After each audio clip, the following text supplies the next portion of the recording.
This episode of The Ringiverse is presented by Searchlight Pictures. More than ever, America needs a laugh. Enter Super Troopers to the rescue. The cult comedy classic returns with the most offensive installment yet, with Super Troopers 3. A debaucherous bachelor party, an over-the-top wedding, and a dangerous drug smuggling ring all threaten the troops' future. Fill your liter of cola and roll up to the multiplex for Super Troopers 3. Only in theaters August 7th. Get tickets. Meow. Welcome into the Ringiverse.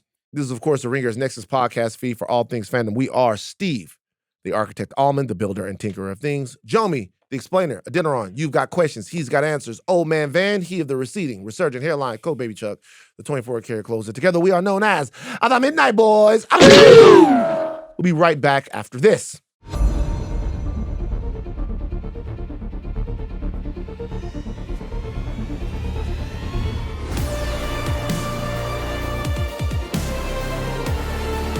This episode is brought to you by Searchlight Pictures. Now more than ever, America needs a laugh. And I can't think of anything better than Super Troopers 3. Enter the Super Troopers to the rescue. Vermont's finest and most shockingly offensive mustachioed highway patrol officers return to the big screen in Super Troopers 3. With more pullover pranks and more over-the-top shenanigans than ever. In this latest installment of the cult comedy classic, Rod Farva's wildly over-the-top Indian engagement to Thorny's sister spirals out of control. A debaucherous bachelor party, a wedding that Thorny is desperate to stop, and a dangerous drug smuggling ring all threaten the troops' friendship and future. And speaking of friendships, I can't think of a better excuse to go to the movies with my friends for some R-rated comedy laughs. You don't get to see R-rated comedies that often anymore. And the idea of getting the band back together for Super Troopers 3 is exactly what I think we're looking for. Fill your liter of cola, grab your buds, and roll up to the multiplex for Super Troopers 3. Only in theaters this Friday, August 7th. Get tickets, meow. Okay, so follow us on socials at the Midnight Boys Pod on Insta and TikTok, at Ringiverse on Insta, Twitter, Facebook, and TikTok. Jomi. Fellas, man, can you believe it's been a week since Comic-Con, man? Doesn't We feel haven't like stopped. Doesn't feel like it. No, Feels like we were just there. it. Feels like we were just there. I've hit the wall. I'm not gonna lie. It's tough. I woke up today. I was like, damn. Honestly, I got hit with the fatigue, like when we were doing the Spider-Man pod. I was like, oh my God, I just feel it all now. You know what's funny about this? Is somebody listening to this in their ears right now at work, breaking rocks. Yeah. And shut up, nigga. It's somebody like listening to this while they like lifting fucking shit and putting it in there. Working in quarries. You know what I like? I like Jobs. Shout out to Jobs, man. I like Jobs. You like Jobs? Shout out Jobs. Shout out Jobs. The bro. American Shout out all the Economy Jobs was out there, some would man. argue. Yeah. I like Jobs where you wrap something up, check it, and then send it down the line.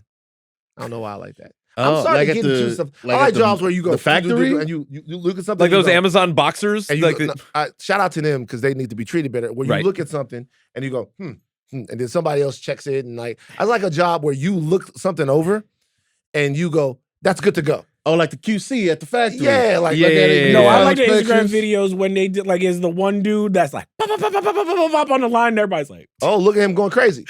Oh, right. And like He's the only one who could do that job. Yep. He's doing it for 30 years. Yeah. They Like, can't replace him. I also Yeah. like jobs where you sift through things and you throw out the bad ones. Like I saw this one time, there's a chocolate bar factory where sometimes the chocolate bars come out and they're misshaped. And then somebody's got to throw out the bad chocolate bar or put it back in that thing. I always wonder if maybe the chocolate bar is misshaped, but you like it. You keep a little chocolate. I love this. This for is like the ugly yourself. produce, but if for you're chocolate bars. working at the Hershey factory day in, day out, you don't want like I used to think that way when I was working in fast food. I'm like, I get all the fries I want. And you like a weekend, you like, damn, You I don't can't want no look- more fries. I can't look at this shit, bro. People used to come into, my man Ryan worked at the McDonald's. And so it's very funny when Ryan worked at McDonald's because Ryan worked at McDonald's. Like they make you, so before you work at McDonald's, you have to go to McDonald's school. Y'all know that, right? Yeah. So No. before you work at McDonald's, or at least it used to be this way, before you work at McDonald's, you have to go to McDonald's class.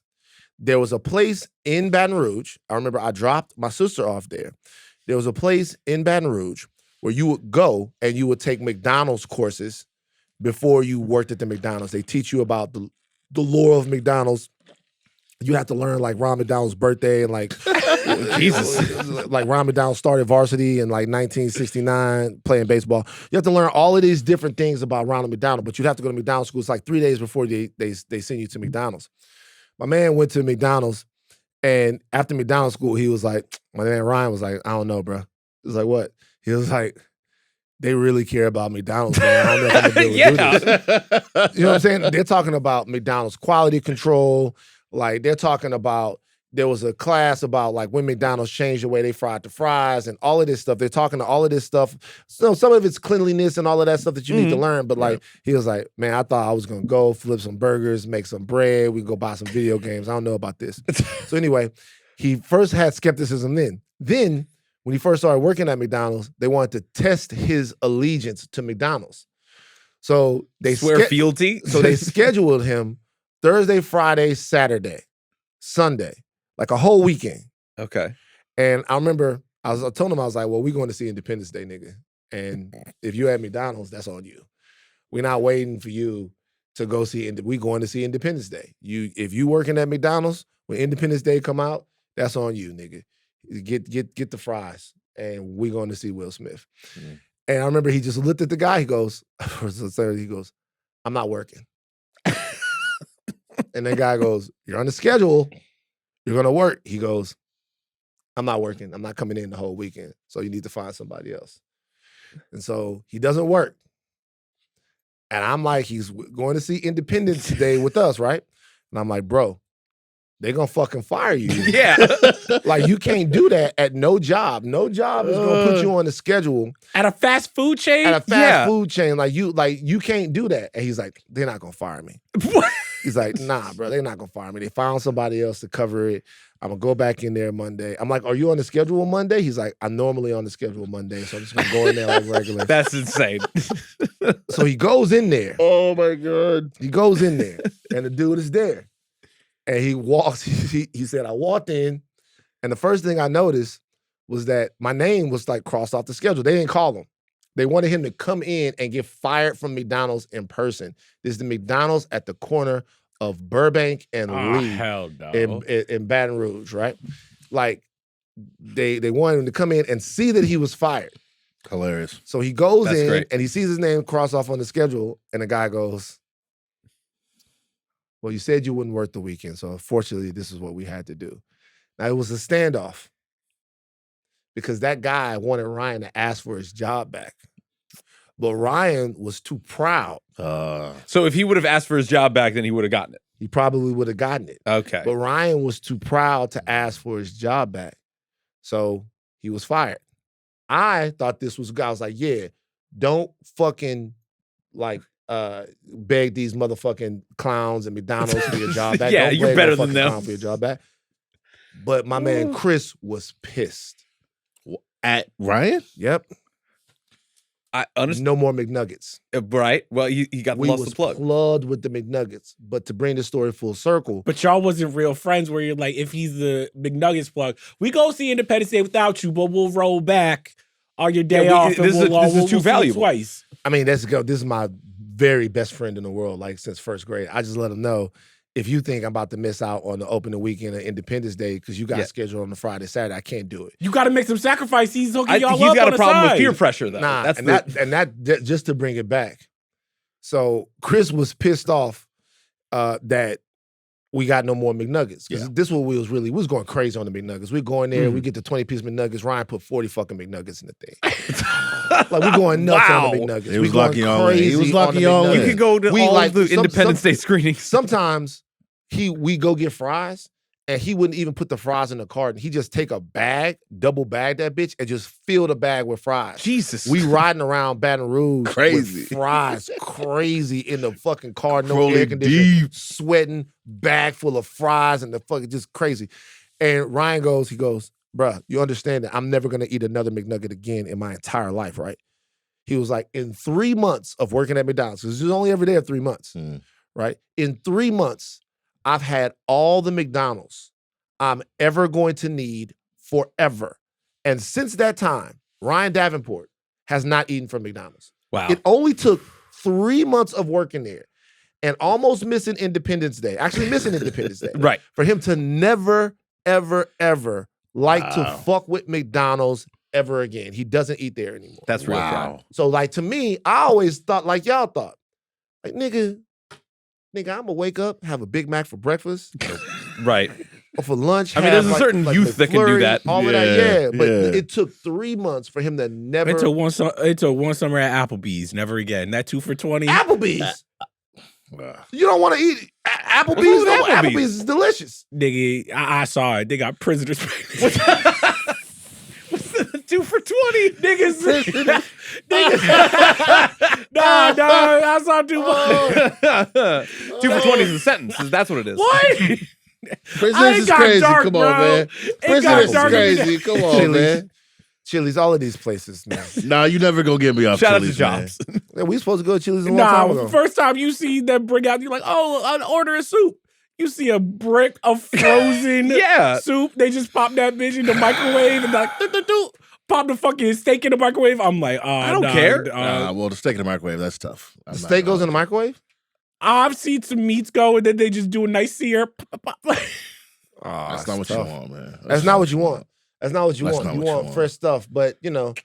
Dollaritas, they bring out the big plastic tub. I've seen that on TikTok. That's fine, though. And Let's tell you what, TikTok has been exposing a lot. The margaritas are $1. I know what you expected. Yeah. Oh, it's gonna get made in a bucket. Yeah, it's we need to get that. Speaking of having fun, we had fun at Comic-Con. We didn't really talk about it. So before we get into House of the Dragon, we haven't even gotten to programming reminders before I told a long-winded story about my youth. The Midnight Boys are back. Before we get into House of the Dragon, we should talk about the fact that we had a lot of fun at Comic-Con. Now, we were bonding. We were bonding. It was fraught with the Marvel Hall H panel. Oh. Yes, it was. So I'll tell you guys something right now. I spoke to Joe about this, my sister Joe. What happened, I'm making a pledge right now. What happened at Hall H this year, I will never do again. Okay. I'm never doing it again. If moving forward, if one person gets in Hall H, that's good enough for me. All right. I'm not doing it. For us to get in to Hall H for Comic-Con this year, we didn't have passes. And it's not nobody to blame. Like the nigga from Happy, Sad, Confused had to be accommodated. And they used him as part of the... It was okay. Hey, yo, I was gonna say what? He was a part of the show, guys. Yeah, he was. He was a part of the show. Nah, when they did when Ryan Gosling and them was doing all that whole stuff, I was like, all right, nigga. So because of the whole thing that Marvel does in Hall H, and I'm definitely not increasing our chances now, that means that they don't have as many press credentials that they give out for the Marvel panel at Hall H. So what we have to do is we have to get passes to something that comes before then. Right. And then before they kick the press people out, we have to go find general admission seats. Mm-hmm. It's almost 7,000 people in there. Yeah. The seats are not together. People are sleeping in there. Yeah. Motherfuckers have been waiting for 30 hours, 48 hours. 30 hours. It did smell crazy. There's a piss and shit line where they yelling at you, 1 or 2. Yeah. I'm like, is this prison? You go to use the bathroom and they say number 1 or number 2. There's a line for number 2. There's a line for number 1. There is a humanity that exists inside of Hall H. It's called Humanity Hall to me. There's a humanity that exists that I'm not sure that next year, when I'll be 47 years old, that I'm going to want to wait all day, walk around trying to find a goddamn seat, and then sit for 4 hours to wait for the Marvel panel. I will say this, it will increase our chances. I do feel like the people who get press credentials, dog, they signed the deal with the devil. They like, hey, yo, you riding with Marvel. If we see you say any shit against Marvel, we come into your house and we killing your family. Right. So what we're gonna work on is having a better relationship so we can get a better panel situation. Right. Maybe. Right. Well, Charles doesn't care. But the way all that you need is this year, two boots on the ground. That's all you need. That's a young man's game. But we did it though. We did it as a family, and it felt so good when we did it, and it was phenomenal. Shout out to Jess. Yeah, Jess was holding it down. If you were looking for somebody to ride through Hall H with you, Jess is the one. Jess really is. Outside, inside. Shout out to Jess. But we bonded, man. We bonded. We went to the Blurred and Bougie party. Yes. Shout out to the Blurred and Bougie party. In there, Fantastic time. Jomi was in there. I was in there. Charles was in there. We were all in there together, Blurred and Bougie, dancing with the rest of the Blurreds. Yeah. My nigga, that's the Black Power Ranger, was going correct crazy. nuts. What a time. This brother is ageless. He the man. No, He really he started still kinda with has the the tango. man. I was Walter like, Jones. Yeah, Walter Emmanuel Jones. Walter Cheyenne was there? Emmanuel Jones is ageless. Walter Emmanuel Jones was in there. Like, he could basically still do the karate to the body roll that is at the thing. He was going dan- crazy. He was dancing moving. with different beautiful women, doing different dance moves. He was spry. It actually gave me hope, man. If you see Walter Emmanuel Jones, aka the Black Power Ranger, anywhere, put some music on and get it set off. That man was the life of the well, party. I at can't the be. Blurred If there's Bougie party. anywhere where I feel like the Black Power Ranger could get his shit off, it is a party called Blurred and Bougie. He like, this is got home. This is like, this Yeah. home game. Like, come on, bro. But like, I love the vibes were high in the party. Yeah. It was like our little piece of Comic Con. It was a real cool event to be I at. will- Shout out to the Blurred and Bougie party. Shout out to the organizers. Blurred and Bougie party. I was looking around and I'm like, I see certain colors. That was Like, the whole table. Yeah, What like you mean, like white people sticking together at Blurred and Bougie? I mean, it's gonna happen. Wasn't me. Wasn't me. It's a black party. Soups was there. Soup Yeah. was shout out there. Soups. Soups was at the Soups Blurred and was Bougie there. party. And then after, everybody hit the town. Oh yeah. Turn up. And the Midnight Boys took over. What was that spot? That was a great bar. I couldn't tell you It the was name. not a great bar. It was fucking hell on earth. Oh, you didn't like it? No. If I had a great time, it was a great The bar that we went to. That's like a bar I would go to in like high school, college. Charles, Come on, it was man. very difficult to tell, bro. Come on, man. Charles went out to the dance floor. When Charles sees a lady that he likes on the dance This floor, is so great. he slightly This is so leans great. back. I don't Yeah. know why, because Charles is like up, he's regular, he's dancing, and then he sees a lady that he likes, and he goes, Hey, enough with the hate. But you're underselling it though. we got it on video. He doesn't even know. Yeah. We walked give a fuck. in. Not even. We're at the bar. We trying to get everybody drinks. We've been You inside for blink. like 5 minutes. We couldn't have been inside for more than 5 minutes. Turn around. Where's Latrell? Where's Charles? You on the dance floor On the dancing dance with some pretty lady. Hey, AD, take a second. Not dancing with her. Charles scooped that. And let me tell you something. I respect it. Because he went on there. He knew it was actually like watching some National Geographic shit. Yeah. Because this is the Like, great thing. This is like a Richard Attenborough. I can narrate it. Charles knew who he was on the dance floor to dance with. He wasn't over eager in any way, shape, or form. No. He danced by himself for a second. He let his aura over the dance floor until she turned around. He let her make the decision. She turned around. All of a sudden, she looks back, and Kalika goes, got her. She turned around. And then this is the best part. So they're dancing in the middle of the thing. This is a beautiful girl. This is a very pretty girl. Very pretty. So like like they're dancing in the middle of the thing together, and then all of a sudden, I turn back and I look, they're not on the dance floor anymore. They are on the dance floor. They've moved to the side of the dance floor so they can have their own party. That's how you know you in the building. Yeah. Locked in. All right, And then how did that end? All right. Locked in. There's I'm no from hate New at all. York, dog. Like, That's- what are we gonna do? That's what you're gonna do is do your thing. That's what you're gonna do. Then Steve, Kalika loves drunk Steve. Drunk Steve is Drunk amazing. Steve's different. Steve knew all of the words to every song. All the ones I could say. Niggas was flying. You said it. No, I wasn't. Hey, No, I wasn't. I'll be honest. He didn't say it. Once YG came on and Steve was, I was like, I'm like, how you know this? These records will come on. I'd be like, Steve, how you know this record, bro?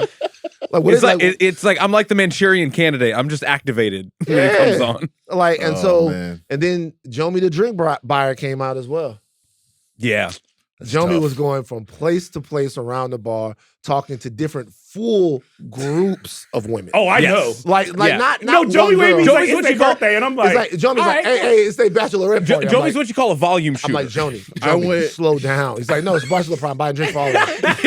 He leaves the bachelor party. He's at the bar to get the drinks for the bachelor party. He meets another group of girls. Yeah. And then all of a sudden, I look over, and all of a sudden, I see Jomi go, Yep. Yeah. Swarm the jets. I was being nice. You see over there, you see the lady, she got the veil on. You're like, oh, you celebrate bachelorette party? Sure, Jomi, you sick man, dog. I'm just like, what else am I supposed to do? You know what I'm saying? Treat them to a nice night out. And I just have to say, dog, Can't help Kalika is the funniest person to go out with. Oh, she hates more than Charles ever could. Oh, she be looking at some of the women like. She's a mama. She's a mama hen when it comes to you guys. Yeah. Like, she's a mama hen when it comes to you guys. She's like, look, stay away from the dangerous. Then, as we stayed in there longer, you know, it started to change a little bit. Number one, Uncle Van's feet started to hurt. It was time to go. Yeah. All right. We never got a chance to get dinner that night, though. We never got a chance to. Did we not? We didn't have time. We just came straight from Hall H. We went to Anime, which was this restaurant that Aleya suggested, which was absolutely delicious. Delicious. Did you change your mind on Asian food? You know, maybe, but it really didn't feel Asian. I'm gonna be honest with you. There's a lot of staple foods, like it was fucking steak and. You like the pork though, right? It was okay. The like, pork was good. It was okay. It was like there was a lot of. It was Asian food, no doubt about it. But it didn't feel like very Americanized Asian food. You like the pig ear? The pig ear was good, nigga. I'm from Baton Rouge, Louisiana. Like fucking pig feet, pig ears, all of that. I haven't eaten those parts of the hog in a long time. I used to eat the whole fucking hog, chitlins. You know what I mean? You ever had hog's head cheese? No, but I've seen that. Get the house of the dragon. Y'all niggas never ate no hog's head cheese? No. Hey, anybody in the back, have y'all ever had hog's head cheese before? No. My dad used to take some crackers. Hog's head cheese comes in like a block. Oh my God. My dad used to take a block of hog's head cheese, take some crackers, and just put the hog's head cheese on the cracker and just like eat the fucking shit. What is it made of? Dog, I actually let's look it up. Hog's head cheese. Hog's head. Was this the shit they was talking about with Texas Chain Massacre? Cheese. Texas Chainsaw Massacre? Let's look it up right now. Hog's head cheese. We'll get to House of the Dragon. We'll start it. But right now, Jomi, you look at what is it made out of? Hog's head cheese. It's made out of I used to think it was made out of the head of the hog. It might just It's a jellied loaf made of the meat, skin, and other parts of the pig's head that are boiled until tender, chopped, seasoned, and then set in their own gelatinous broth. Okay. That sounds delicious. This doesn't look. I mean, is this That's what it looks is, like, bro? It's hog's head cheese, bro. Ew. This is what it looks like? Man. You don't like it? Oh Ew. my God, bro. Is it this? Yeah. Oh God damn it, bro. It's hog's head cheese, man. It's fucking dog. This looks vile. My dad used to take some crackers and he would like eat it on a dare almost to you. God rest my father's soul. Hope they got hog's head cheese in heaven. He used to take the crackers and he would just peel off the parts of the hog. It smelled like trash. It looked terrible. And then it would be the hog's head cheese would jump to other food that would be in the refrigerator. It would infect other food. Oh, I hate that. You could smell it. It would be in like other now food? you got hog's head orange juice. Oh, Now you got Like hog's if you head got some milk. apples or shit. Then you got hog's head apples. I'd be like, but it would be in there, and my mom would just be like, Terry, would you please put the hog's head cheese in a Ziploc bag or something? And he would just laugh. He'd It would just like, be open. Nah, man, so season up the refrigerator a little bit. Season up the fridge with some hog's head cheese. It's disgusting. No. It's disgusting anyway. But Can we please get to House of the Dragon? I I'm apologize. fucking I'm sorry. nauseous as shit. Great Go on time at YouTube, Comic-Con. like, comment, subscribe, share. You can watch every Midnight Boys and House of Art episode on youtube.com/@Ringiverse and also on Spotify. Program reminders on Sunday. Stay locked in to Talk to Thrones. On Thursday, the House of Art is doing an Odyssey mailbag. Odysseus. He had a long journey home. On Friday, Button Mash reacts to the new fighting game, Marvel Tokon. Steve? Yes, Marvel Tokun. It's What is it, how you say it? Oh, you hit that shit. Token? Tokun. yeah, Tokun. Tokun. Yeah, it's basically like the new Marvel vs. Capcom, but it's all Marvel. It's all great. Marvel. Yeah. Okay, well, I mean, that makes a lot of sense because in Marvel vs. Capcom 2, all the greatest characters were Marvel. Oh yeah, There roster was good too. There was no good Capcom characters that you could really use at a high level. Really? All the top tier characters in the game. Maybe if you did like the Strider Doom Trap, but you still needed Doom to do that. Right. All the top tier characters in the game was Cable, Storm, Sentinel, Magneto, Psylocke, all of those characters were Marvel characters. The Capcom characters didn't bring very much to the table. You can maybe use Strider if you're doing a Strider Doom Trap, like I said, but most of the time it's going to be the Marvel characters that are good. So maybe you don't need the Capcom characters. Just fucking using Akuma. No, you'll like it. It's good. Program reminders is over. Today on the Midnight Boys, we're giving you our instant reactions to the latest episode of another classic part of the House of the Dragon takeover. I'm so into this show. I can't fucking believe how into this show I am. I love this fucking show. This is the show. This is one of the shows. This is it's definitely one of the shows shows of all time. Yeah, this is the show. All right, man. It's one of the shows. We're going to spoil a lot of parts of this, maybe even some stuff from the books. We're not going to spoil anything that moves ahead in the books. But if you haven't read anything, we're going to spoil it. Steve, spoiler warning. We're getting ready to talk about House of the Dragon. You're listening to a reaction podcast. The spoilers are coming. Okay, to begin our reactions, we have to bring you the Midnight Manifest, which puts you in the know. Chuck, take it away. All right, this is your Midnight Manifest for episode 7 of House of the Dragon season 3, directed by Nina Lopez Corrado, written by Felipa Gozlet and Denzel Price. Rhaenyra goes apeshit on Helena, trying to get her sister to fork over some details about the future using her dreamer powers. Eventually, the queen finds out Daemon didn't kill Sheepstealer's rider and instead was lying to protect Rhaena. Cyrax, Craxes, and Seasmoke jump Sheepstealer and take Rhaena back to King's Landing. These events drive a wedge through Daemon and Rhaenyra's relationship, with the queen seeking political and amorous counsel from Massaria. Meanwhile, Aemon is in Harrenhal Hell as both Alice and the newly arrived Alicent use his Oedipus complex to try and sway the prince to their side.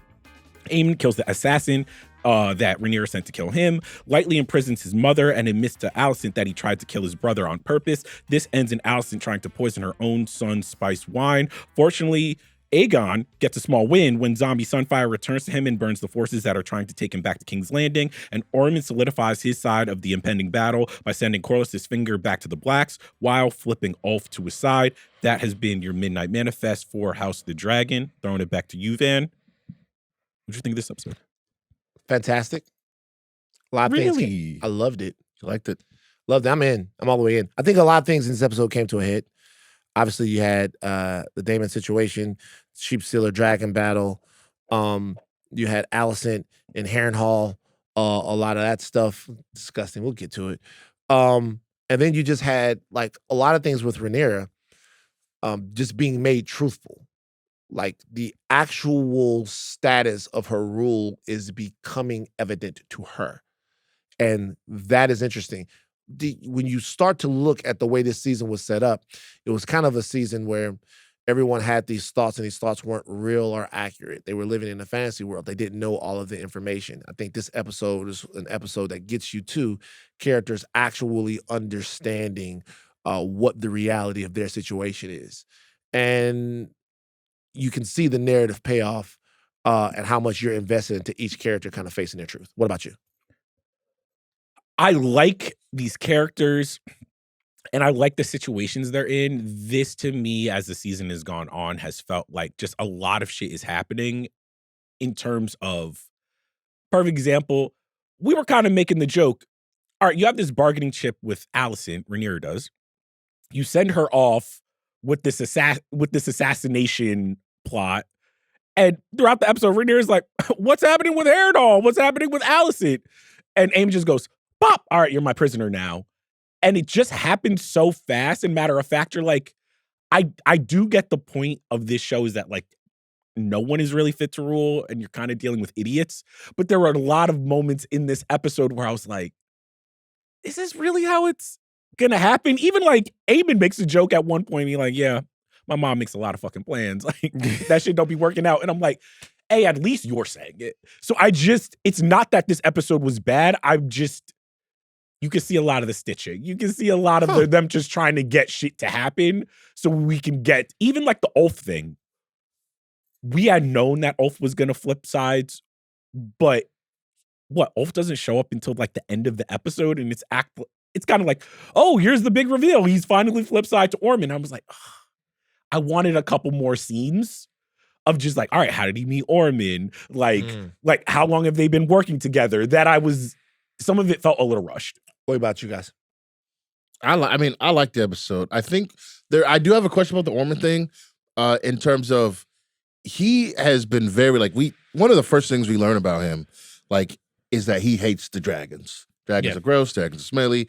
We don't need dragons to rule, and yet he's like, I got a chip, and we think the chip is Corlys, but no, the chip is actually Ulf, and he's meeting up with him, I guess, every couple nights, and they're drinking beers, and he's like, hey man, you want whatever that castle is. That's a putrid castle. You don't want that one. Honey hole. Honey hole. You want a honey hole? Don't you honey hole? Get your drift mark. Yeah. It's like, oh, that could be something. I'm like, he seems like a character. Orman seems like a character of principle and purpose. Somebody who's always going to stand by his beliefs and be like, no, I'm not going to do it this way. We got to do it our way because the Hightower way is the best way. It's the only way. But he's also like, no dragons. Hey man, I gotta get it. But you do gotta get some dragons. I gotta go get some dragons. So it's a little weird. I didn't hate the episode, but I didn't hate the episode. I was just like, oh, we have one episode left, and sometimes I'm like, the best penultimate episodes to me are what the entire season has been leading towards. They're usually the big episodes. They have so much dramatic weight. And it seemed like this penultimate episode didn't. It was almost like setting up the chess pieces for everything to blow up. I think there were a couple of, not resolutions, but I think a good mini character arcs that were realized, or at least some very good moments. I think Aegon's final stand was very interesting for him because everything that was downtrodden and him borderline accepting his fate to be basically snuffed out, and then proving himself to be worthy of at least his own pride to stand up against all of those things that he was worthy against, and then dismissing Larys only to have his dragon fully alive and then killing everyone to kind of recede back into his old self. I thought that was a very interesting and tragic way to end his story for this episode. I'm gonna come back to Orman real quick because it's interesting what you said about Orman. You said he seems to be a character of belief and principles. That's interesting because he's actually, in my opinion, only a character of one of those things. He's a character of belief, but of no principle. And so sometimes people think that belief is a principle, but what normally separates people is not belief, but principle. So if you take Professor X and Magneto, their beliefs are not that much different in terms of they believe in the safety of mutant kind. The principle is pretty different. One believes in the safety of mutant kind and mutant supremacy. The other one begins in the safety of mutant kind coexisting with the same people. That's not exactly what I'm trying to say, but a lot of people have the same beliefs. Their principles are what separate their tactics in getting to those beliefs. So Orman's belief, to me, is that you don't need dragons. Dragons shouldn't, not that you don't need dragons, but that dragons don't qualify you to rule. Mm-hmm. That what qualifies you to rule is the lineage of men and your bloodline of being a Hightower and the fact that you are a man. He believes that men are greater than dragons and that dragons are almost cheating. But there's nothing that would stop him from using them to undergird everything that he wants to do. He doesn't have any principles, so he will do anything. His belief is so strong in everything that he's saying, that is genuine. Also his religious belief too. That is genuine, but he has no principle. So that is kind of the reason why he kind of is underhanded and double dealing, and he doesn't stand for anything, but he has a deep, deep belief that his family and his line is better than everyone else and that they are fit to rule. Orman kind of he has that Odysseus quality where he is a modern man stuck in ancient times where the Targaryens, part of their rule isn't just that they have dragons. It is Daemon's belief that these dragons make us gods. These dragons make us better than everyone else. This power, all of these, and even Rhaenyra buys into it. All of these prophecies, when she's talking to Helena, she's just no, the gods want this. Of course they want this. And I think Orman is a character, and this is why I love him so much, where it's he's no, these are crazy people with magical creatures. Yeah. They are not better than us. Right. But the thing that blinds him is he thinks that the High Towers, his belief in the High Towers is his supremacy. That's like, no, our family should rule. Right. Because we're the High Towers. Fuck them. And I was just like, that to me is what makes him interesting. It's not that he's above using dragons. It's like, hey, yo, if the warfare says we need dragons, I'll use dragons. But like, I'm looking at them as beasts and weapons. That's all they are. Right. Because all the principle is really a boundary, right? And he hasn't shown that he has any of those. He'll do whatever he has to do. But what I do believe about the character is that his belief in his family and where his family should be and all of that stuff, that is sincere. Yeah. And I think that's also something else that's happening like in the show overall is a lot of people thinking a lot of things that aren't true. And that is really the crux of this entire Civil War is no one having a handle on the actual truth, which is a difference between like everybody else in the original Game of Thrones had claims that they knew were flimsy. Yeah. And it was about might. Now, everyone thinks that what they're saying and doing is real. Everyone actually thinks they have an actual claim to it. And that's dangerous. And that's dangerous because no one is actually, operating in anything that's real. And then it comes back to, is any of this really real? It's all bullshit anyway, right? The people don't get a say. They're suffering for all of this stuff. So lines and blood and all of this shit is kind of all made up. So it's a struggle for who's going to make up the next portion of it. I mean, and the thing that I find fascinating, because this is what happens in Civil War, where it's like the thing that you are fighting for during the war, once you get installed in a leadership position like Rhaenyra, the small folk, the common folk don't give a fuck about what you were quote unquote fighting for. They're wondering like, oh, okay, we need gold, we need food, we need bread, we need all of these things here. And it's so funny where I'm like, oh, Rhaenyra was I wouldn't say great, but she was better at fighting a civil war than she's been as a ruler. Of course. For sure. It's easy though.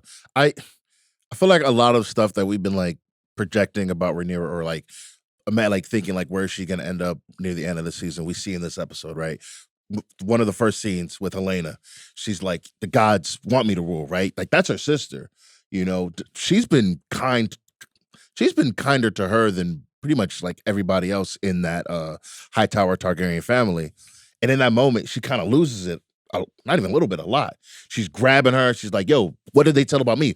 Tumbleton, Damon, where is her? Like, she kind of loses it for a second with the person she's been the kindest to as her sister. And then later in the meeting with the council meeting, when Tormanity's like, hey, man, kind of feel like you set me up. She's like, exactly. What next? Yeah. And you just like, yo, Rhaenyra, man, what happened to like, even if her words were just like, bombs to keep people alleviated so like nobody would be upset. At this point, that veneer is gone now. That part of her is out of there. She's at this point like, yo, man, I just got to get stuff done. I need to be able to rule. What's this? And then you have the Rhaenyra stuff, Rhaena stuff that happens later. And she's just kind of like, it's kind of falling apart for her right now. I understand Rhaenyra more than I've understood any monarch, any house lord or lady in the history of Game of Thrones. Why? Because a lot of times when you meet them or when you have met them, they've been fully formed. Maybe Dany, I understood as much because you were with Dany every single step of the way, right?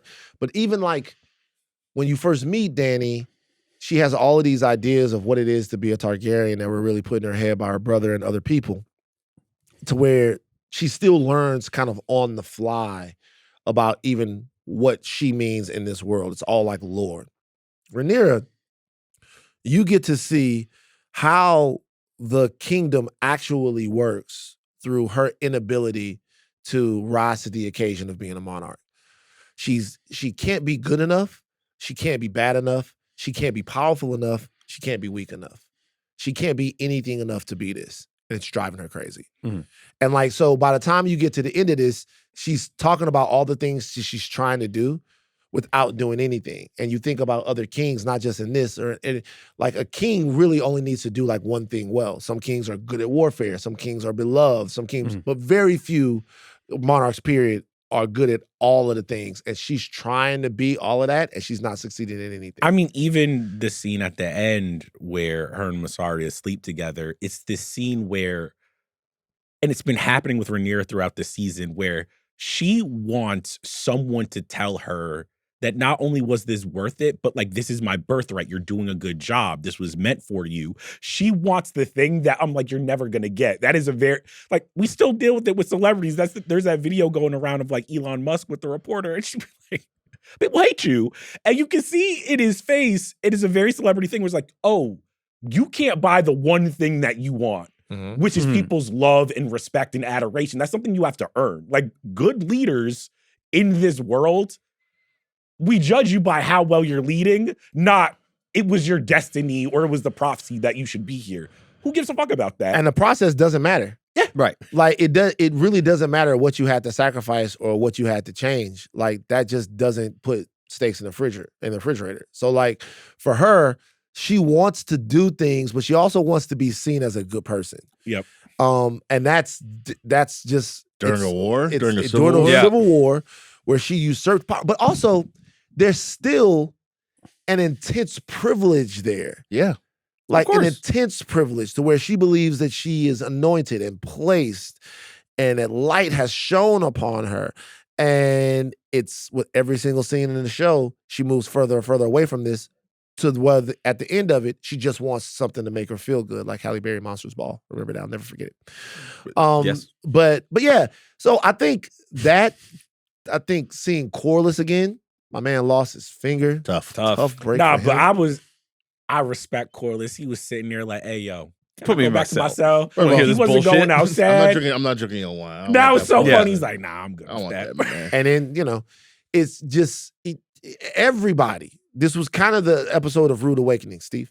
Do you think that reflection of the affirmation that Rhaenyra is looking for is also kind of like a reverse image of Aemond at Harrenhal with his Oedipus complex and with the witch that's occupying it? Because I know that like a bit of the kryptonite of the show has been the slowness of the things that happen at Harrenhal, but as a mirror to what Rhaenyra is looking for with the affirmations that he's like good or like needs to lay in wait or has a plan that is scheming, I think that that's an interesting part of it, but I still think that that's a bit more of the weaker part of this episode in this show. Yeah, I think the Harrenhal is just like not an awesome place to be. Everybody goes crazy. It sucks. Witches, like weird random violence happens. It doesn't really seem to ever have like a clear what is like Harrenhal other than this kind of vortex that exists there where bad shit happens. Why would you want it? Why would you want it? Yeah. It's so cursed. But it was interesting to me that he, even more than Daemon, feels like he's surrendered to Harrenhal. Yeah. Like that Harrenhal is an entity to where at one point he's talking, he's like, we'll start our own thing. Like right here. Like everything else that was happening before, maybe that's not even for me. Like we'll start our own thing right here and we will grow it to be something bigger and different than everything that they're fighting over up there, which tells me that like he has given in to the dankness, the hopelessness, the weird like mysticism of it. He's almost surrendered to it. Perhaps under a spell? One of the worst, I almost turned my TV off when Allison came in the first time. And when you they thought started was making no. I knew that wasn't Allison. Right. Because Allison do not like that man like that. She do not like her son for real. Right. I mean, she tried to kill him at the end, right? But the scene where they're making like, and then he's grossed out by the fact that it's not his mom. I'm like, all right, bro. That's wild. I actually fast forwarded through it. I can't. I can't do this. You guys, it's gross. You guys, it's gross. I'll say this. Game of Thrones, my incest journey with you is finished. It's done. My watch is over. It's over. Any scenes that involve any type of incest at this point, I don't care if it's You're fast forwarding the incest that we accept, because we accept some incest, right? Because brother, sister. This is the limit that are we ranking which incest on Game of Thrones? Yeah, all right, let's rank. Let's rank. Let's go. Because like, are you talking about worst? So like the incest between Alan and what's your name? And Baela. Baela Alan and Bela, they're Cousins. But like uncle, niece, something like Third removed something. cousins, because the are they cousins? well, Nah, her grandfather. her grandfather is deceased his dad. Yeah, is deceased name. Her grandfather is it's Alan's dad. Yeah. Okay. So that makes what? Uncle, right? Is that a grand? That's an uncle. That's an No, because uncle. if Corliss, Alan, and Adam, then that's her grandfather. That would be an uncle. Yeah, it's an uncle. So it's an uncle. So that's an uncle, but it's a great uncle, right? Yeah. No, it's a great uncle. like that. I don't think so. Hold on, wait a second. No, So it's not a great uncle. If my grandma, Your grandfather's son. my grandfather, if my grandmother, the son of my grandmother's my uncle. No, it's early. But to I'm be sorry, fair, guys. that's son of my- also Rhaenyra's husband. The Like son that's of- her uncle too. Yeah. Hey, fuck you guys that are listening and judging us. And I know Aleya's back there laughing and stuff like that. Aleya never. Half uncle and niece and cousins. Right. Great. So they're all that. All of that. Okay, so we're half uncle and niece and cousins, right? Yeah. So That's too much in the soup. that's a lot in the soup. That's a hogshead However, cheese. That's a of lot in the soup. If we're Like, ranking incest, half uncle, niece, Sweet whatever, cousin it's a is little low lower on the list. On the list. Right. Fucking Damon and Rhaenyra. Niece, niece uncle. and Yeah. niece. That's actually the same thing. We don't have any trouble understanding that. It's basically the same thing. Is the brother of Yeah. no, because This is her dad's brother. her Yeah. dad's brother. But this is different because it's the grandfather's Yeah. kids. So it's like it's I think the two Hold that on, we hold on. I can't be this stupid. I apologize to the audience.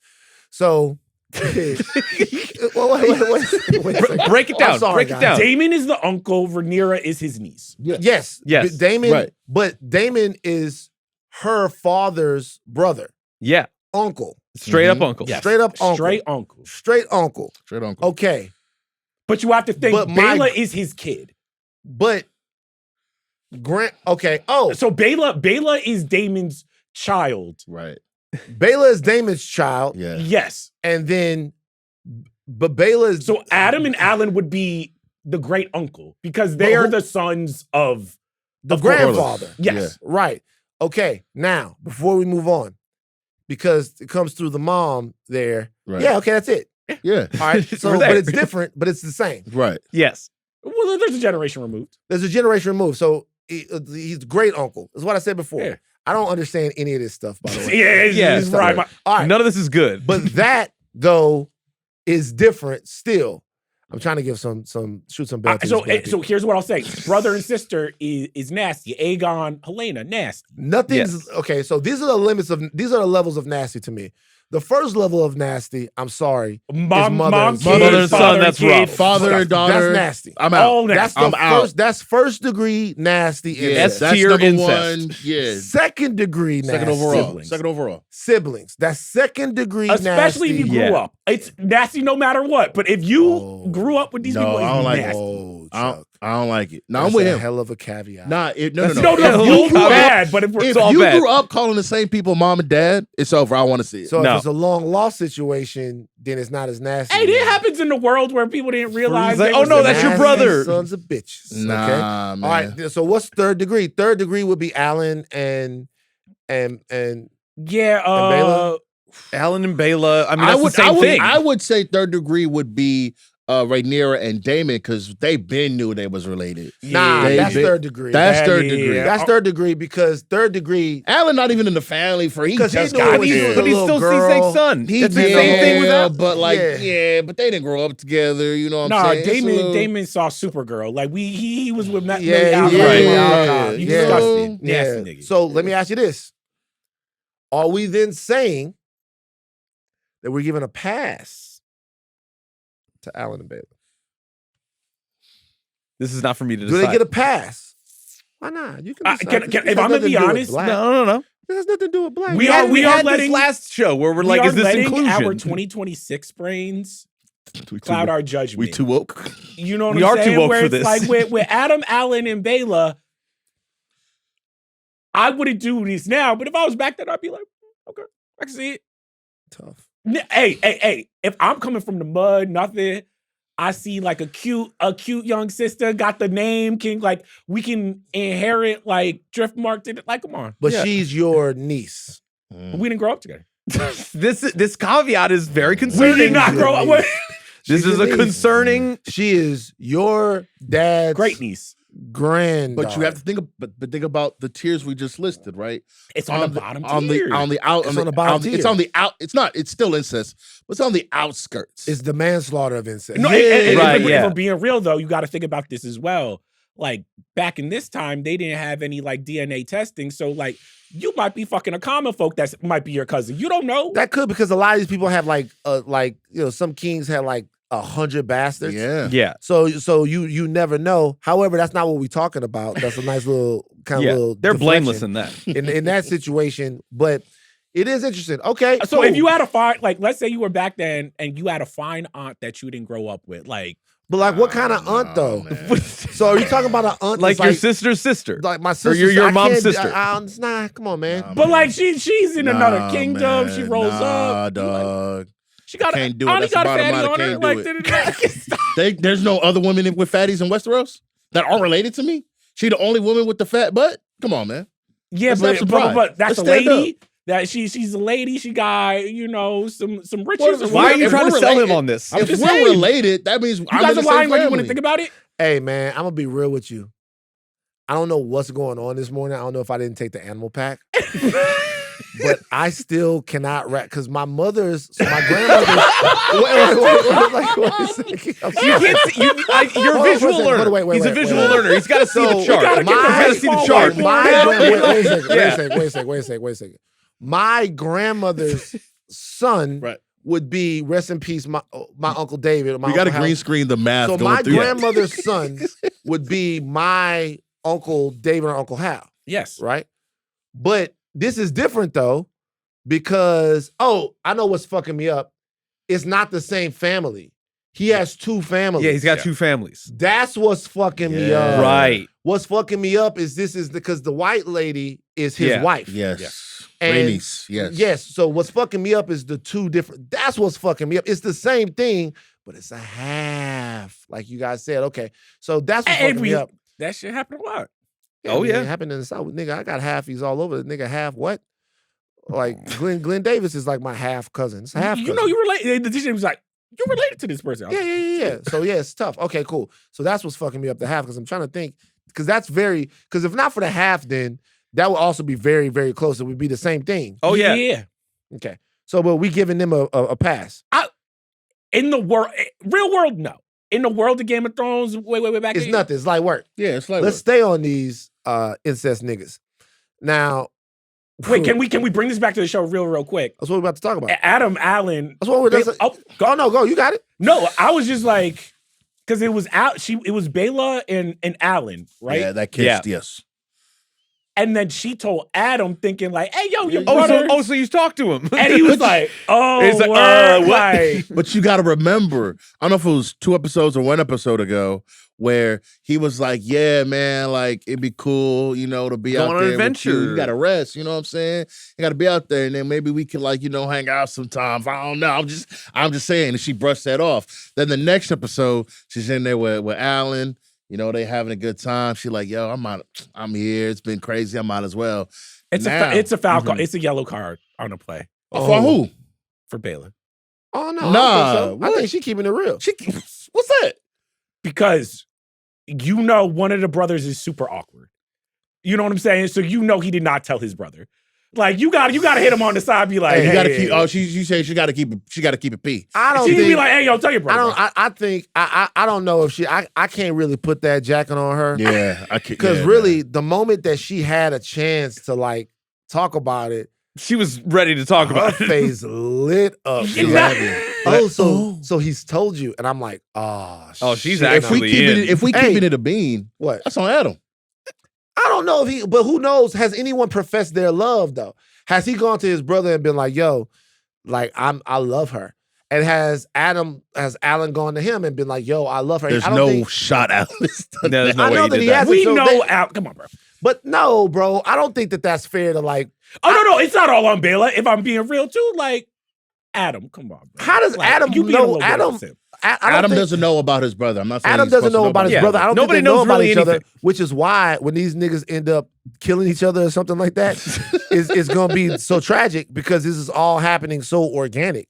Yeah. And it was tough to It was tough look to see that. at homie's face. Damn. For 1 second, he had it like, oh shit, what the fuck is going on? And then boom, they get interrupted. Tough. You hate to see it. Not for our black brothers, man. Yeah. It happens to all of us. That's what You happens. ever been trying to get with somebody and she like, yeah, man, you talking is cool. And then she like, yeah, but your homie over there though. And you like, damn. I got a worse situation. Oh no. The worst situation is when you in a spot, right?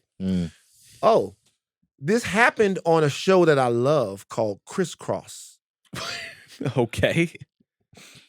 Do you guys We can do some Googling Do you here. guys know the actor, the great Eugene Bird? You know who that is? Eugene Bird. Look him up. Look up Eugene Bird right now. Okay. Bird like a bird. BYRD. Eugene Bird. Okay. Look him up. You're gonna know his face when you see him. Okay. I've got no signal. Wait, I got no signal. Eugene Bird. Eugene Bird. Okay. So Eugene Bird, who played I think he was in 8 Mile. Wink in 8 Mile. He played Wink in 8 Mile, right? Yeah. Wink in 8 Mile. He was on this show on Showtime. Nobody remembers this show except for me, called Crisscross. Right. And it was about a white boy and a black guy that were in this English boarding school. I bring this. Eugene was at the Blurred and Bougie party. I bring this up to Eugene whenever I see him. He's tired of me bringing it up. But at one part, they were best friends. But then one black girl came to the school. Now, Eugene's character never had no black girls around to really mac on, so he felt like that was his. He actually goes up to his homie because they getting into it over the girl, and he goes, "Yo, man, you can't even understand this. We're soulmates. You wouldn't get that." And his white boy, who's his homeboy, goes, "I never thought I'd hear you say anything like that." I was like, "Oh, shit's going crazy on Crisscross." So what I'm saying is, when you in a situation where you in a all white space with your homeboy, and one black chick walks in there and she fine, and everybody's like, I feel at home now, it makes it even worse. When you brick. But that's also the you related to homegirl. Yeah, well, I mean, that is true, but you didn't know before, right? And now it is what it is. Your brother and y'all going over the same, because it's not like these guys are gonna be able to like move on to like Rhaenyra or somebody like that. Like, this is their shit. And what makes it even funnier, to take it out. They were seeing Jace. They was like, pretty boy. He got the fuck out of there. They were like, man, Baylor was all ready to get rid of that. Jace is out of here. Now, guess what? They knights. So they is it a little, if Adam and Alan, I have to say, it is not the greatest. That obviously she feel bad, like she just lost Jace, she lost all this. Rhaenyra don't want her no way through, and they doing the thing where it's like, you could cry on my shoulder. Look, I don't know if she was ever really into that Jay shit, and so I think now she was though. She was. She was. I mean, she dropped it pretty quick. Definitely. Nah, she just wanted to be dropped it pretty quick. He didn't give a fuck was the about heir no to the Jace, throne. bro. Of course, she was into Jace. But she really is feeling Alan for real though. Yeah, she likes it for her face lit up. Now, this is another thing that has to happen. And, we haven't been through this as the Midnight Boys because y'all do a good job of compartmentalizing. If this was the real world, what I would, if this was me, let's say in this situation, like I'm removed from it. Like I'm on the outside looking in. Me and Steve on the outside looking in, and this is a deal between y'all. What I would say to y'all is I'd be like, man, one of y'all gotta take the other one. She hung up on the dragon and all of that shit like that, scars on her face. But really, one of y'all, if we going out, one of y'all gotta take. One of y'all gotta. Oh, if you run into two man, right? You run into two man. Somebody got to. Yeah. Somebody the gotta. You gotta know what the game is. And by the way, just to let the fellas know, the fellas, when y'all think like that, a lot of times y'all have been that in the two man. A lot of times I've been in the situation, me personally, where it's me and you got to get Van and Ian's, and you got and the one and girls like you got to take Van. So it goes both ways. It goes both ways. Here's the thing, shit. I don't give a fuck if we all out drinking. My man, hey, I don't know if they soulmates. I'll take the whole part. Hey, yo, we you gotta been that guy. You gotta set the screen. Hey, bro, yeah, come on, bro. Yeah. Go do your thing. I'm with them for the whole night. I've been in situations I'll tell you a story. where these girls end up crying to me. We end up bonding, becoming friends because my man is out doing his thing. I'll tell you a story, man, real quick. It was me, Kerm, and one of Kerm's friends. Oh, this is We're great. out at Zebulon one night. Zebulon, right? Shit. Yeah, Zebulon. man. Was this the other? Okay. Nah, that wasn't that night. This was like a year ago or something like that. And so Kerm's homie is talking to this girl and this group of girls, right? Chatting them up, like, haha, it's all great. Eventually, they leave for a second. You're like, yo, who you feeling? You're like, the redhead. That's the one I'm trying to get with. He was like, bet. Kerm? No. His friend. Kerm's friend. Okay. I'm not gonna name Kerm's friend. I don't know him Carlos. Like that. It was not Carlos. It was not Carlos. Anyway, it's a joke. I love you, Carlos. Anyway, Carlos got a great head of hair. They come back, and me and Kerm start setting screens. We talking to the other two girls. Hey, how y'all been? Where y'all from? Oh, that's crazy. That me too. Yeah. Slowly but surely, you start like, bumping out old girl. You know what I'm saying? Boxing bumping out her the homie, boxing them out. So they get the ISO. Yeah. So just me and Kerm, setting screens, doing the whole thing. Eventually, he get the number. They have a good night together. Me and Kerm, again, no play. We was just out here helping out the homie. Yeah. Successful night. Yeah. That's what it means to be boys. Hey, but it's so funny when you got the one homegirl who pissed off. She's like, we don't want to talk to you. Hey, they hate, sometimes the defense is just too hard that night. Defense is too strong that night. She's always the one who I was like, hey, you. It's happened before. It's happened before where I've been like, hey guys, like the charm brick. The charm brick. Van Lathan is a charming man, but it's a charm brick. She's not fucking with it. So you're on your own right now. You're gonna have to do some Kobe shit, which is score 81 against the whole team. Because I'm telling you right now, it's not working. I once had a girl look at me and just go, no. Damn. And I appreciate it. Me and her ended up becoming friends. Oh, yeah, we got to become friends. I was like, oh yeah, don't let me sit here and spend a bunch of time and do all of that stuff. Save me a bunch of time. Save me a bunch of time. But in this situation, somebody's gonna have to go and figure that situation out. Make it happen the other way. Yeah, make it happen the other way. Because at the end, let's talk about that. So the sheep stealer thing blows up in a dragon battle. Nice. Back to loved it. Sheep stealer flies off wounded. Dragon battle. Rider. Wait, why didn't they kill sheep stealer? I was like, they didn't kill him. Sheep stealer was limping off. Yeah. No, I was saying, why didn't Caraxes and everybody be like, we gotta kill sheep stealer. Like, we gotta Oh, why didn't they do? I think they try. I think sheep stealer just got away.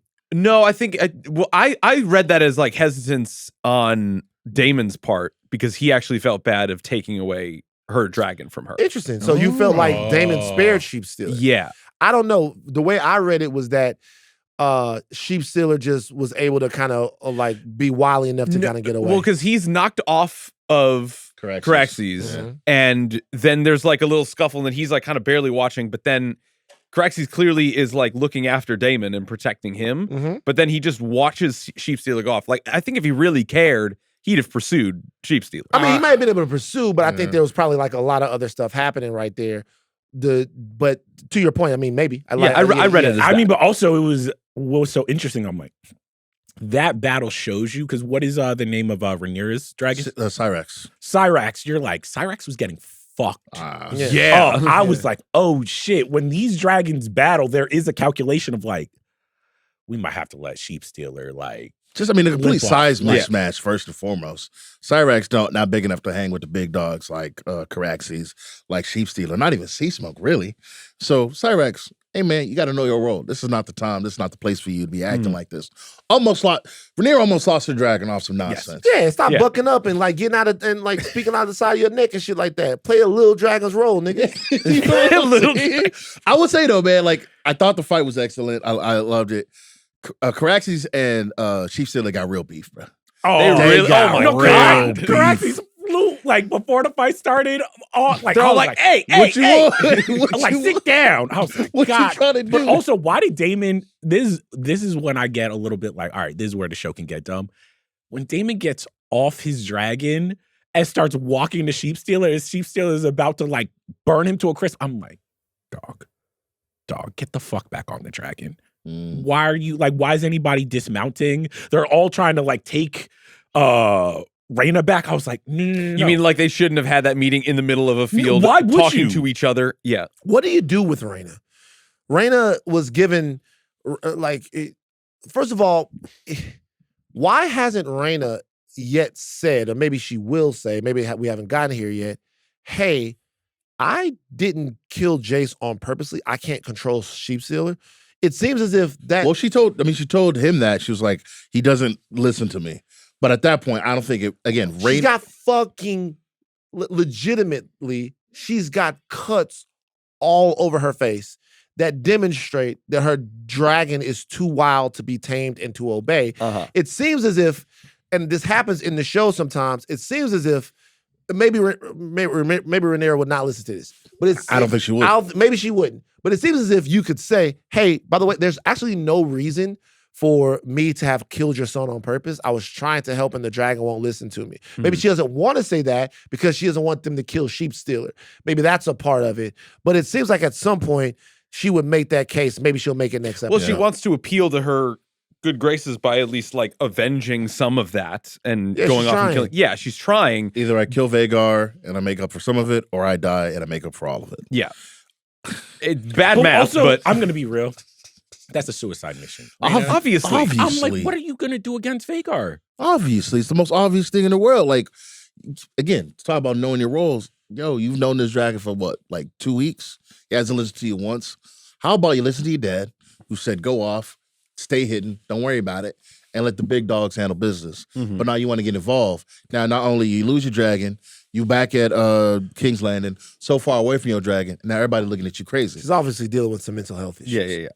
But and shout out to Baela coming to her side. Baela comes to her side. Hey, you will be reborn. Baela says to her, hey, you're good. Everything's cool. By the way, I know a really nice guy. Hey, I got a 2-woman. Hey, I need your help. He's not as. You say Rhaenyra's gonna set the screen, bro?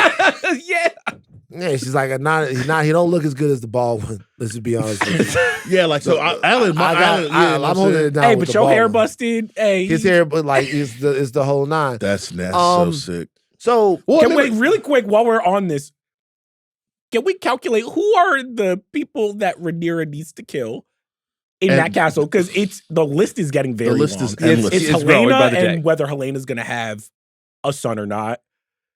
If she wants to talk this shit, she do got it probably off Rhaena. We will see. Yeah. Like, Alicent, she should have killed. Right. She, on the cool, she should kill Daemon. Like, I mean, like, literally, her problem is that, like, she's building a list of enemies faster than she's building a list of allies. Right. Because things are so complicated and no one is, like, doing anything for her. Yeah. Because she's a weak monarch. And that's what happens in a weak monarchy. In a weak monarchy, people act not in the interest of the crown, but in their own interest. Before we get away from the Daemon thing quickly, I just want to shout out one quick thing. The show does a great job of characterizing Daemon throughout the whole 3 seasons, because the hardest thing that Daemon has ever done in the entire show, over how many ever episodes the show's had, is saying please to the lady at the Vale to save his daughter's life. He cannot physically. He's like, it took him so. He was like, but that's been the brilliance of this season. Exactly. Yeah. This season has weakened him. At first, he was this resolute, head chopping Targaryen badass. The show describes him before we even meet him as the most dangerous man in Westeros, and he maintained that. Like, think about the way the show built him up. He chops the head off, right? Boom. You see that. Don't talk shit. One clean cut, you're done. Like, when Aemon looks like he's about to buck up, all Daemon has to do is present himself. And Aemon, who is so foolhardy in his own belief, would challenge anyone except for him. Just looks to the side, walks to the side. The crab feeder stuff. All of that. Yeah. Like, all of that, just as this season has cut him down to nothing. No one will really listen to him about what has to happen. He finally shows some vulnerability with his own seed, his own family. Yeah. All his friends get killed. He can't protect anyone. He can't intimidate anyone. He can't put his thumb on the scale for what he wants. He loses Rhaenyra by the end of this episode. Yep. But how do we feel about Mysaria though? Because I did feel sorry for her, because her homegirl was just like, they're never gonna look at you as any more. They're just like a whore. And then it's almost like Mysaria is just like, damn, she's right. My claim to power in this situation with Rhaenyra is essentially using almost Rhaenyra's just deep insecurity about herself and being like, if I show her a little love, if I give her a little affection, she'll keep me around and she'll listen to me. Because I think she was trying it the other way and it was getting too complicated. Yeah. She held everybody's giving her different input on how she should do what she does, right? She just told, hey, keep some secrets for yourself. She does that, and then you get to a moment to where that almost blows up in her face. The only thing she's sure of is this. I will say though, Rhaenyra kind of got kicked off with her a little bit. You know, it was kind of like she came on to me, just to let you know. Sometimes way back in the day? No, I'm talking about when they were in the room. She was the one that was kind of looking at the midsection like, what's going on? She kind of kicked it off. Well, she knew what time it was. No, she walked up and she walked up. She knew what time it was. I don't know if you can call it. You guys are talking about presenting. It's so weird. You guys' relationship with that. Who said presenting it? He said presenting. He said presenting. That's crazy. Presenting it is crazy. I can tell what kind of nigga Steve is. Steve just opens the towel. Okay. Got the trench coat. Hey, no. Steve the presenter Ahlman. Stop. Steve just presents it. Like, hey, what you gonna do? Okay, you're not into it. All right, let's play some video games. Let's play Super Smash Brothers Melee. Hey, but yeah. So you know, everybody's kind of falling back into like. But Mysaria, because I think Mysaria, what she also realized is like, oh, for me to maneuver through King's Landing right now, the reality of the situation is it's not actually getting better. Right. I think she realized with Rhaenyra, like, this is a weak monarch. Like, to protect myself, I do have to start being like, can't think of really like the common folk. I can't really try to be making King's Landing better. I just kind of have to protect my neck and make sure that, like, for as long, I can ride this out for as long as possible. Because I think Mysaria might be seeing, like, this ain't getting better. No, it's not. The homie set her straight. She thought she could, I'm living like this, man. It's nice in the castle. It's like, like, we not really messing with y'all in here, bro. Like, all this. That's the worst conversation to have with a homie who comes up on some bread.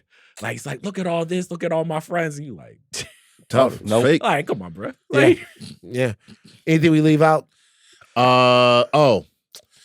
You guys specifically, you two and Chris Ryan over on Talk to Thrones talk about how much you love the Greens, and I'm a Green hater, but I thought I finally understood your point into like the drama between them is so much more like it's human.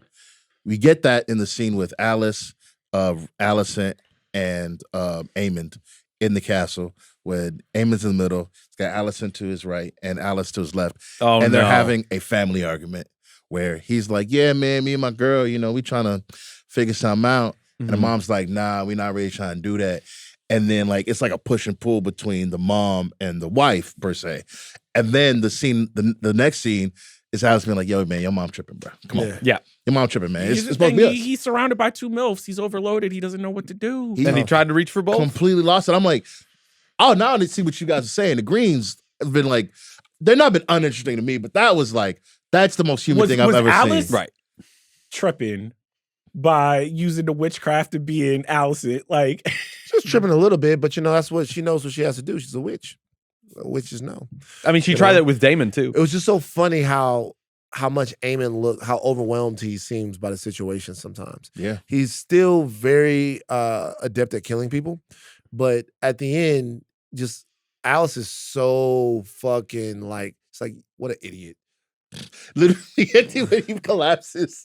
Just dummy. Idiot. Dummy, like stupid. Also, I would never trust in Westeros, just at this time, when someone comes in with no two drinks. cups. No drinks. No drinks. If I don't pour it myself, I'm no not drinks. drinking it. No drinks. You kidding me? No drinks in Westeros. You killed her man. Why can't you just not take a drink? No drinks. I'm not introducing. I don't want to meet no new people. They're gonna try to kill me.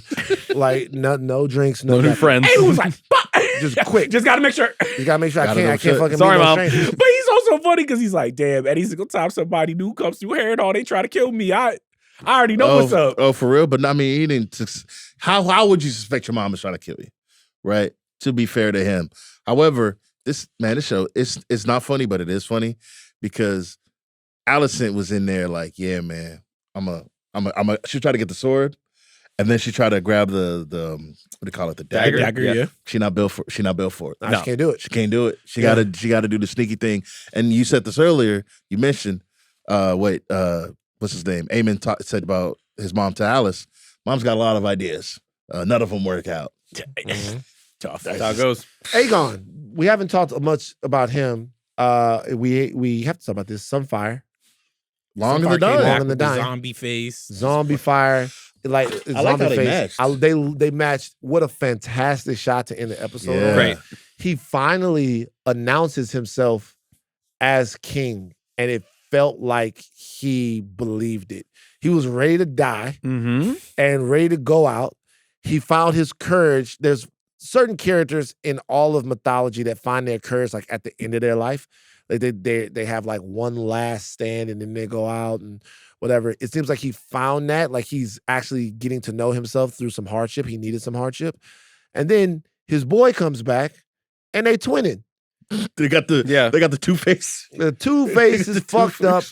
Dragon and Rider all scarred, wearing the scars of his foolish life, but right now kind of living in truth. It's so over for Rhaenyra. It's never been more over for the character. Yeah, she's finished. Them being like, hey man, a dragon came, blew us down, completely and utterly annihilated our forces. It was Sunfire. That means Aegon's alive, which means everything that you've been saying for the last couple of weeks has been garbage. Yeah. We're not gonna stand for that. If we talking about like the next episode, so we have the Blacks. Rhaenyra on her side right now is down to what, 4 dragons? Are we calling Ulf switched? Ulf is switched. Hugh. So we still count Hugh. We still count Baelas. We still count Adams. Yeah. We still count Caraxes, obviously, and we still count Cyrax. So that's still 5 against 3. Or 4. I mean, if Sunfire is still alive, then it's Ulf with what's it called? Silverwing. Ulf with Silverwing. Vhagar, obviously, somewhere. Tessarion, that's Daeron's dragon. And then we have Sunfire, Aegon's dragon. We see we got to talk Helena about Intervision. Was with Dreamfire, but she don't like to fly Dreamfire anymore. So it's 4 against 5. But the 4 aren't, their forces aren't together. Yeah. Yet, or we don't know, but it's 4 dragons. It don't seem like Aemon and Aegon would have to. They'd have to do a lot of hustling to get down to Tumbleton in time. And I think we found out that Aemon's pretty nice, comfortable where he's at. We don't know about Aegon at this point. He might be like, oh, snap, what's going on over there? But who knows? Yeah. And there's still so much strife between all of them. They're not in any way together. Ormond has sort of taken the lead as the lead green, and he has his own agenda. It's no longer any type of civil war. But this is almost worse for Rhaenyra because without a doubt it's worse. Where it's like, oh, you're fighting a war on so many fronts, where it's like, even if all of them don't, even if the opposing side, all the greens are not together, you take 3 dragons here, a dragon there, a dragon there. At a certain point, and your kingdom is like, Ormond is like laughing by the end. He's like, dog, King's Landing is fucking crumbling around them. One of the worst outcomes of a war is to create a new enemy. I mean, like what, like you have an enemy in front of you. I mean, it almost always happens, but like you have an enemy in front of you, you vanquish that enemy, and a new enemy arises because of something that you did wrong or didn't see. You know what I mean? Like it's Soviet Union, Cold War, if it's ISIS, whatever you want to say, you enter into a war, and then something else comes out of that, and a lot of times its resolve is different. Its makeup is different. It's reacting to you at wartime. And so there's little room for diplomacy because it's seeing the worst version of you. It takes a long time. So in that situation, Ormond is not a new enemy, but he's not a Targaryen. He's not a part of this thing that they started the whole thing over. A lot of that stuff, there's a lot of bodies built up. So he's like worse than anything she could have imagined going up against when all of this started. Tough for her. You said you want to talk about Helena? Helena. So we talked a little about the her being a dreamer, right? And we see it in this episode. One of the last things we see from her is she's having a baby, and then she's out with the chicken farm, right? You know, doing her thing, raising chickens, about her thing, whatever. and then ice and snow comes down. Yeah. I worry for my girl. I think, like, if we're talking like death flags in the last episode, I think she's cooked because the dream of a song in Ice of Fire is like it's not the most secret thing in Westeros, but you got to know somebody to really know that, right? And so, even with her being pregnant and the kid maybe being a boy or whatever, but if she's like, "Yo, I know about that song Ice of Fire joint," you know, you can, like, if she tells Rhaenyra that she can't hack it, you can't do it. The song, like, the ice still comes, people still die. You are not the ruler you say you are. That might set Rhaenyra off in a way. Like, I can't believe, man. I think it's toast for our girl, fellas. Tough. One episode left. Mm-hmm. One episode left. The show is cooking. I'm loving it. Back to McDonald's. 20 piece? I'm loving it. No, I used to call it a power meal. Power meal. What's power meal? The power meal was a number 4 supersize with 20-piece McNugget, 2 apple pies. Power meal. Two apple pies? All for me. Okay. What was the number 4 back then? It was a double quarter pounder meal. Oh, Nice. Double quarter pounder meal. And the supersize, 20 nuggets, you just house them. House them. You don't believe me? Ask anybody. I'll believe brother, it. I people believe 20 it. nuggets. This was the power meal. A number 4 supersize, a double quarter pounder supersize. Okay. Right? Okay. Supersized fries, supersized drink. What's the 20-piece drink? McNuggets. Huh? What's the drink? Could be orange, could be a Coke, could be a Sprite. Yeah. Okay. Depending on how I was feeling. But 20-piece McNuggets, 2 apple pies. Sometimes if I wanted to eat a little lighter, I wouldn't eat the 2 apple pies. Oh, right. Health nut. But my like is this is the way the 20-piece McNuggets and the bro, I could go, bro. Back in the day, Yeah. man, they used to go to Krispy Kreme and get 2 dozen. My dad would write on 1 box, Van. My family would share a dozen, Mm. and then a dozen of the Krispy Kremes would be for me. I love it. Own jug of I milk. love it. My dad would write on the box, Van, and he would say, "Son, once you've eaten all of these, do not touch the donuts that are for the family." Right. That's the way he would do it. Everything was 2. Mhm. 2 jugs of orange juice. 1 for the family, 1 for Van. Like everything. So the way it would start is that my mother would take me to McDonald's, and then the 20-piece McNuggets would be for the ride home. Because I'd be leaving football or leaving basketball. I'd be hungry. Yeah. So the 20-piece McNuggets, she was like, don't eat the burger in the car because, you know, the ketchup drips or whatever like that. The nuggets you could eat in the car. And so then when she started going to McDonald's, even when I wasn't in the car, she started getting the 20 nuggets and the meal, and I could house it. It wasn't no problem. Man, being young is so weird. I would eat that shit and go right to sleep. Now, if I eat Yeah.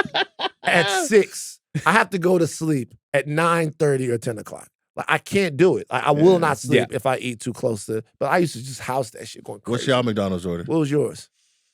Dog, I'm bougie. I don't have no fucking McDonald's. I mean, order. currently- I don't got no McDonald's. You go to order, though. McDonald's today? What? You still go to McDonald's? If somebody orders McDonald's, yeah.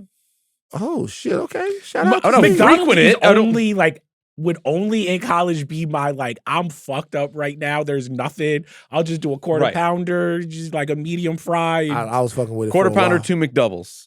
Okay, If- quarter if pounder, I'm- 2 doubles. Only literally I have not ordered McDonald's in the last like 6 years if I'm not drunk coming home from a night out. Right. McDonald's did change though. I Double- will say. No, Like, yeah. It was used to- hitting the now. McDonald's of my Nah. my day was fucking good. It's Remember the pigeon full food now. breakfast? I've had it like Yeah. once a year. I'll have McDonald's. I'm like, this is Nah, pigeon food. it's definitely double quarter pounder, 10-piece McNugget, large fries and a Diet Coke. Okay, so you almost there. Yeah. You almost there at the Yeah. power meal situation, man. The apple you pies never, were. You never wake up hungover after You that. I didn't tell do. you Y'all that. didn't do the McBang.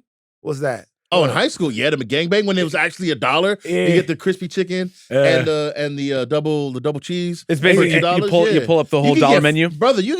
Back in the day in 2014, The dollar menu. Oh was yeah, crazy. You dollar can get- dollar menu was You can insane back you then. get a large drink for $1. Large fries for like $1 something. The McGangbang, you'll be eating Mhm. good. You know what crowded out McDonald's to me is the better quality of fast food burger. Yeah. Yeah, once the in and outs of the world, the Five Guys. So I was gonna, like, Five Guys. I didn't know you was rich like that, my boy. My fault. I haven't eaten in a long time. Now, when Five Guys first hit our neighborhood, it was crazy. Everybody was going crazy. Also, you want to know what? Before they started giving everybody the sickness, dog, with Chipotle hit in high school, bro. I have to be real. Chipotle was some insanity. I have to be real. So when I left Louisiana, they did not have Chipotle. Right. So I come out to LA, and it's a Chipotle. The first Chipotle I've ever eaten at. It's a Chipotle that used to be. I don't know if it's still there. It was like at the Grove, but like outside of the Grove. Okay. So you drive through the Grove. You know that side on the left where they're like the Pottery Barn is and stuff like that. Ant Farm used to be over there, and there used to be a Chipotle over there. I remember my roommate Dan was Shout out like, Dan. "Yeah, shout out Dan." Was like, "I'm going to Chipotle," and he was like, "Yeah." He's like, "Do you want anything?" I was like, "What is Chipotle?" He goes, "Oh, it's the burrito place." I'm like, "Okay, well, give me a burrito." It's like, "Give me a burrito for Chipotle." He comes home and I eat the Chipotle burrito. I'll go, "Yo, man, what the fuck is this?"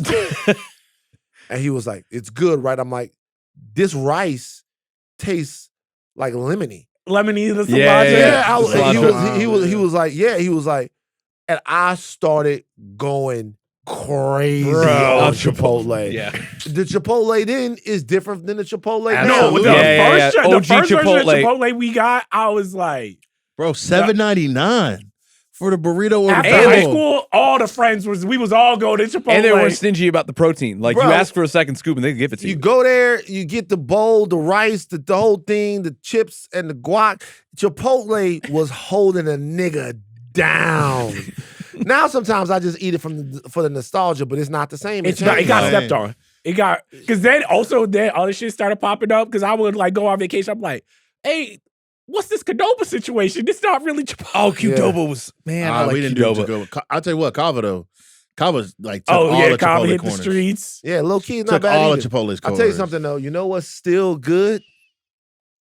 It's maintained, even though it's gotten popular. Chick-fil-A.